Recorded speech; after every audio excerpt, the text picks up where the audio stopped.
দেখো আজকে লাঞ্চের থালিতে কি কি নিয়ে চলে এসেছে। এখানে আছে গরম গরম ভাত, এখানে হচ্ছে পাঁপড় ভাজা, এখানে আছে তিতর ডাল মানে উচ্ছে দিয়ে ডাল, বেগুন ভাজা, আর এটা কি, এটা হচ্ছে নাইজলের মরিচুদ, মানে হচ্ছে নারকেলের তরকারি পাঁচমিশালি। ওটা হচ্ছে চট্টগ্রামের ভাষায় নাইজলের মরিচুদ বলে রেসিপিটা। তো খেয়ে নি। এই রেসিপিটা তোমরা আমার চ্যানেলে বড় ভিডিওতে পেয়ে যাবে, দেখো অবশ্যই ট্রাই করে নিও। দুনিয়ার সব সবজি দেওয়ার মধ্যে। হ্যাঁ, কোনো সবজি বাদ নেই প্রায়।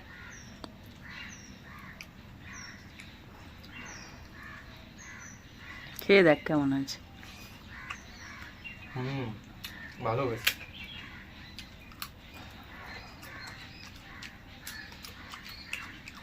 শীতকালে খেতে বেশি মজা লাগে, এর মধ্যে মূলো পড়ে, অনেক সবজি পড়ে, তারপরে শালগম, ছোট ছোট করে ফুলকপি, সব দিই।